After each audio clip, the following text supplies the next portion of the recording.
प्रिय विद्यार्थियों, पिछली कक्षा में हम चर्चा कर रहे थे प्रेमचंद के उपन्यासों में समस्याएं।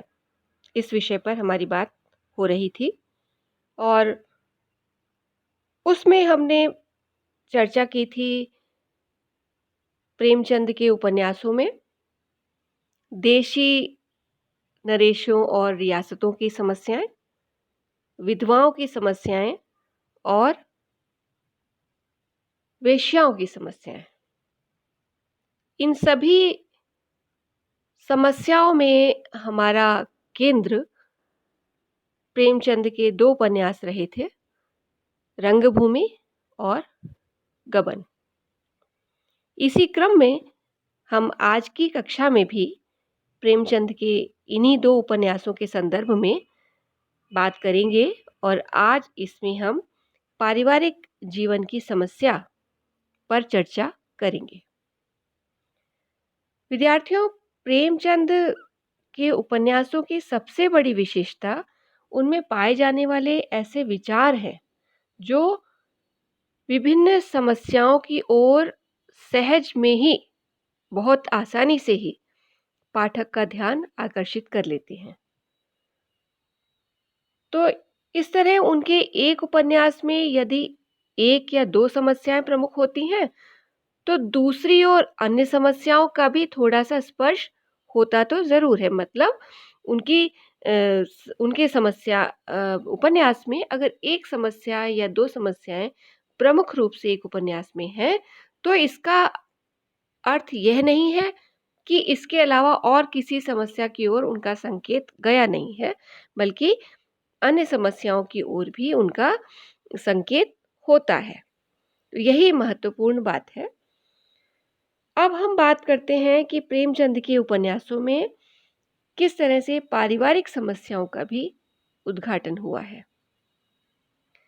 ये जाहिर है, स्पष्ट है कि इन पारिवारिक समस्याओं का क्षेत्र भी मध्यम वर्गीय समाज रहा है।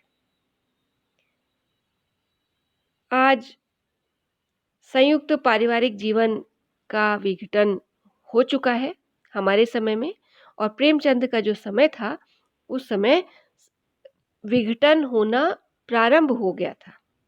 घर घर में कलह के और उसके जो दुष्परिणाम है उसके समाचार सुनाई देने लगे थे। तो प्रेमचंद ने पारिवारिक झगड़ों के कारणों पर कई जगह प्रकाश डाला है और आपसी कलह से त्रस्त जो भारतीय परिवार हैं उनको सुख शांति का रास्ता भी सुझाया है। इस पारिवारिक जीवन के अनेक पहलू हैं जिनमें प्रमुख है पति पत्नी का संबंध। प्रेमचंद ने अपने उपन्यासों में पति पत्नी के संबंधों की मनोवैज्ञानिक व्याख्या करके इस पहलू पर प्रकाश डाला है। संयुक्त परिवार की समस्या उनके कई उपन्यासों में दिखाई देती है, जैसे प्रेमाश्रम, रंगभूमि, निर्मला, गोदान, गबन, कर्मभूमि आदि। तो भारतीय परिवारों का संयुक्त जीवन क्यों टूट रहा है? वे कौन से कारण हैं कि जिनकी वजह से पारिवारिक सुख शांति नष्ट होती जा रही है? प्रेमचंद इन सभी बिंदुओं पर अपने उपन्यासों में प्रकाश डालते हैं। प्रेमचंद कहते हैं कि चाहे वे संयुक्त परिवार निम्न वर्ग के हों या मध्यम वर्ग के, दोनों की टूटने का मूल कारण आर्थिक है। अर्थ ने, अर्थात धन ने, आज भाई भाई को, पिता पुत्र को एक दूसरे का शत्रु बना दिया है। पारिवारिक अन्य झगड़ों की जड़ भी यही आर्थिक प्रश्न है। रंगभूमि में ताहिर अली के परिवार के साथ भी यही आर्थिक प्रश्न प्रमुख रूप से खड़ा होता है। ताहिर अली की स्त्री पत्नी अपने देवरों पर आक्षेप करती है, ये भाईबंद एक भी काम ना आएंगे, ज्यों ही अवसर मिला पर झाड़ कर निकल जाएंगे और तुम खड़े ताकते रह जाओगे। तो यह है कि परिवार के जो दूसरे सदस्य हैं वे समय पड़ने पर काम नहीं आने वाले हैं। इस यथार्थ को प्रेमचंद ने बड़े यथार्थ भाव से, बड़े स्पष्ट रूप से इसको चित्रित कर दिया है। और इसमें जो पारिवारिक जीवन में जो प्रमुख जो स्तंभ है दाम्पत्य जीवन का, इसमें भी पति पत्नी के संबंधों को लेकर प्रेमचंद ने अपने लगभग सभी उपन्यासों में चर्चा की है। और इन संबंधों के मनोवैज्ञानिक और व्यावहारिक दोनों ही पक्षों पर प्रेमचंद की दृष्टि गई है। वे पारिवारिक समस्या के इस पहलू पर बड़ी गहराई से विचार करते हैं और किस तरह सुखी दाम्पत्य जीवन अपनाया जा सकता है उसकी झलक भी वे अपने उपन्यासों में दे देते हैं। इस संबंध में प्रेमचंद ने अनेक कारण बताए हैं, अर्थात ये कलह क्यों होती है, पति पत्नी के संबंधों के बीच में कलह कैसे आ जाती है,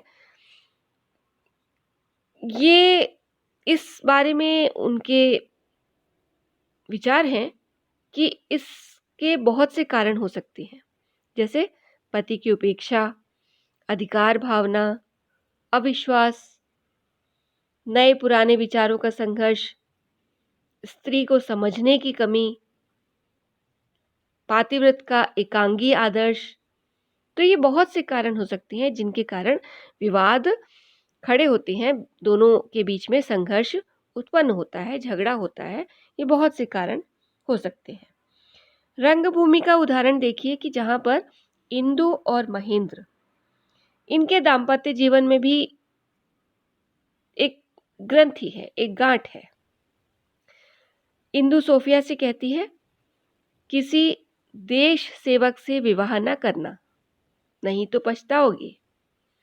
तुम उसके अवकाश के समय की मनोरंजन सामग्री मात्र रहोगी। तो स्पष्ट है कि पुरुष के जो पितृसत्तात्मक जो परिवार है उसमें नारी के स्वाभिमान का कोई मूल्य नहीं समझा जाता है।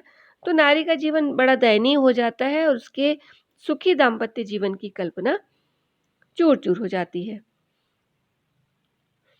और जो पुरुष प्रधान समाज है वह स्त्रियों की सारी शक्तियों को, ऐसी शक्तियों को कि जिसमें वे आर्थिक रूप से स्वतंत्र हो सकें, इनको नष्ट कर देना चाहता है, क्योंकि आर्थिक रूप से स्वतंत्र होंगी तो समर्थ हो जाएंगी और अपने विचार मजबूती के साथ में व्यक्त करेंगी। तो इनका परिणाम क्या निकलता है कि उसे पुरुष की चाकरी करनी पड़ती है और इसी तरह पातिव्रत के उच्च आदर्शों के नाम पर इस तरह के दाम्पत्य जीवन की सारी सरसता जो है वो कटुता में बदल जाती है। प्रायः कलह होने लगती है, झगड़ा होने लगता है और ऐसे घरों में शांति लगभग न के बराबर ही हो जाती है। तो ये जो समस्या है पारिवारिक जीवन के संघर्ष की, पारिवारिक जीवन के कलह की, इसको प्रेमचंद ने विभिन्न माध्यमों से, विभिन्न उदाहरणों से समझाया है। एक और कारण भी है यहाँ पर कि आधुनिक नारी जो है वह अपने शोषण का विरोध करना चाहती है। आधुनिक नारी अपने शोषण का विरोध करना चाहती है। वह अपनी पति की आज्ञा अनुसार सिर के बल चलना अपना धर्म नहीं समझती। रंगभूमि में इंदु एक ऐसी नारी है, उसकी माँ जानवी पुराने आदर्शों के अनुरूप अपनी बेटी को ढालना चाहती है, पर इंदु उसका खुलकर विरोध करती है। माँ जानवी कहती है, मैं तुम्हें पतिपरायण सती देखना चाहती हूँ, जिसे अपने पुरुष की आज्ञा या इच्छा के सामने अपने मान अपमान का जरा भी विचार नहीं होता। अगर वह तुम्हें सिर के बल चलने को कहे तो भी तुम्हारा धर्म है कि सिर के बल चलो। इस बात पर इंदु क्या उत्तर देती है, देखिए। आप मुझसे वह सब करने को कहती हैं जो मेरे लिए असंभव है। अब इंदु का यह विद्रोह उच्छृंखलता नहीं है, बल्कि अपना सुदृढ़ वैचारिक पहलू रखता है, अपने विचार स्पष्टता के साथ रखती है। वह कहती है, स्त्री का कर्तव्य है कि वह अपने पुरुष की सहगामिनी बने, पर प्रश्न यह है कि क्या स्त्री का अपने पुरुष से पृथक कोई अस्तित्व नहीं है? इसे तो बुद्धि स्वीकार नहीं करती।